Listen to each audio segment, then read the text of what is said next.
where to start. The UCAS website's a good place. It'll list all the medical schools and give you very basic details of sort of minimum requirements, usually listed at A level. But then you need really to, when you've narrowed your choice, go to the medical schools websites and have a look at their admissions criteria and processes and their programme details. No one is impressed if you manage to get an interview at a medical school and you actually don't know about the place you're applying to. So really research thoroughly before you make your choices. Some of the things you might consider: the type of medical programme that's offered, the location. I strongly advise you think of location. Basically, come October this year, my places at Liverpool Medical School will be filled. There's no scope for people phoning up saying, I've taken a place in Medical School X and I'm unhappy being away from home. We just can't transfer people like that. So think of your location wisely. I'm not saying stay at home, I'm saying think about it. Are there good road and rail links to the places of your choice? Do you actually like the environment? Campus, would you like to be in a campus university? If you are, a campus, a small city, a larger city, how do you feel about the place and the university? In terms of a medical degree, does it affect the type of clinical placements that you might be put on? Tuition fees are about £9,000 per year, and cost of living obviously varies depending on where you might apply. Is accommodation provided in first year, and is it good? Reputation and status, well, we all battle in the university with these sort of league tables. It's sometimes difficult to understand how they're put together. What I would say about medical schools is that there's no bad ones. The General Medical Council makes sure that we all are very, very good, or we wouldn't be able to give our medical degrees. And Liverpool, for example, had a review last year and there were no major concerns with our programme. Personal recommendations, good. Do you have friends in a particular place? Have you visited them while they've been studying? All these sort of things. And what sort of student support place is in place? Liverpool has a specific careers advisor, which was highly recommended in the GMC visit, so helping our students find their medical jobs afterwards. And also we have the usual academic advisors, we have psychologists who help the students. Other medical schools might provide all these things as well. It's a case of looking to see what is provided. Programme content and delivery, what might you think about? Well, problem-based learning versus a lecture-based course. Problem-based learning is small group teaching. At Liverpool, it's facilitated rather than taught, and it was endorsed by Tomorrow's Doctors, the document from the GMC that tells medical schools what it should try to achieve. So it's been endorsed as a good thing. Most medical schools therefore do it. But to what extent do they do it? Is it predominantly lectures, a little bit of PBL? Is it a lot of PBL, a little bit of lecture? And here we're looking at, is it an integrated course? Now, traditionally, you might have done 2 years of academic ability and then a clinical period.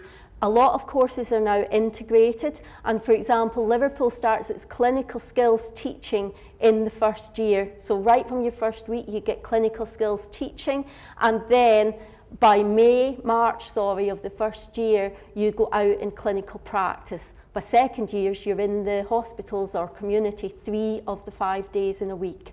So that varies from medical school to medical school. It's worthwhile knowing what is out there. And would you be taught in a systems-based approach? At Liverpool, through our PBL, we study everything together. So in one scenario, one situation that we might look at in a fortnight, we might look at the anatomy, the physiology, the biochemistry of the situation, and things like the sociology of it and how the health service is affected.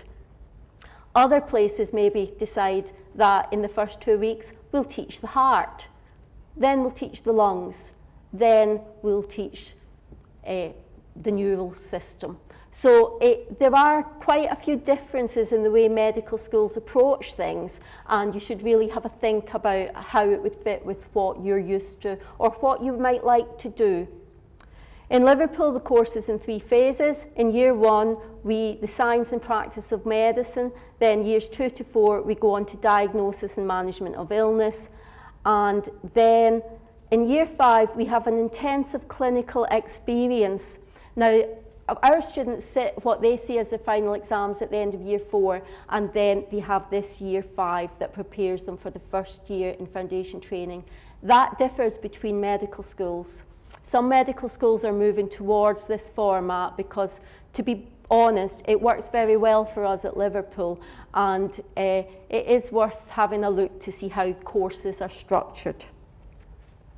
PBL, what are meant to be the advantages? Well, it's meant to increase retention of information because you identify the need to know it. It's not a case of you're told what to learn. You think, oh, I need to learn this, and you go and do it. So it's meant to increase motivation because it's linked with your clinical exposure and you're developing this integrated knowledge base. The main aim of it is to give you the skills of lifelong learning.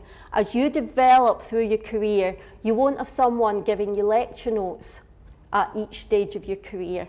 At some point in time, you're going to have to think, oh, here, I've got a problem.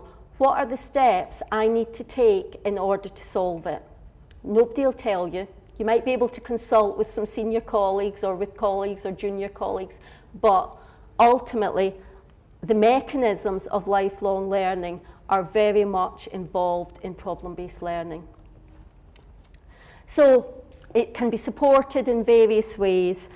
At Liverpool, we have the Human Anatomy Resource Centre. All medical schools will teach anatomy. How do they do it? Some, a few of them, still do dissection, whole body dissection.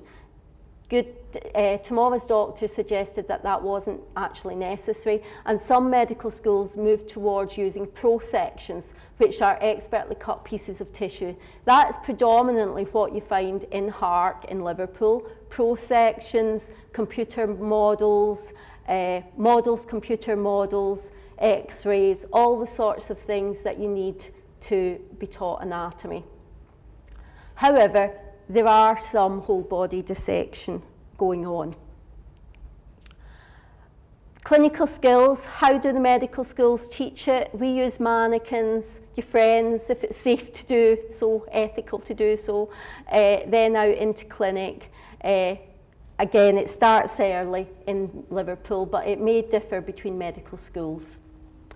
So lectures, we do provide lectures and they tend to be increasing, but what do other medical schools do?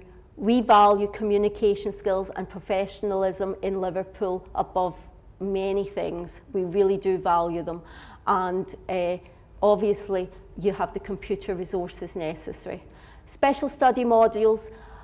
Basically, the General Medical Council told every medical school that there should be a certain part of their programme set aside for students to follow their own research interests. That's done at Liverpool through special study modules. How is it done at other universities? That would be for you to research.